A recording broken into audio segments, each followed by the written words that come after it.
Naghahanap ka ba ng fan na pwede mo isabit sa bewang mo? Eto na ang sagot dyan. Ito nga pala ang Gucci Dock Waist Portable Fan. Pwede mo to ilagay sa iyong bewang. Hindi ka na mahihirapan pang magdala dahil isasabit mo na lang. Kapag bumili ka nito, syempre ang laman niya ay manual. Tapos may kasama pa yung dalawang clip. Yung clip na yan, nilalagay yan sa gilid ng electric fan.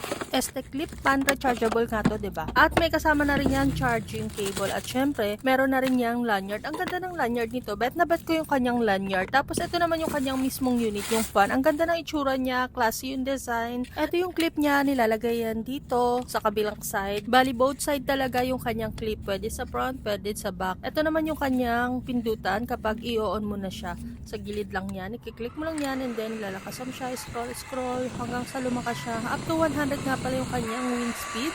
Kaya napakalakas nito at Type-C na rin yung kanyang charger. Yung lanyard niya dito yung sa gilid nilalagay at itong itsura niya kapag nakasuot na ang lanyard, di ba ang ganda na itsura niya. By the way, pwede mo ito ilagay sa iyong bewang at pwede mo rin ito isabit sa iyong leeg. At ang pinaka-importante ay matagal itong malobat. Kaya kung kasi mag-check out ka na, link sa comment section.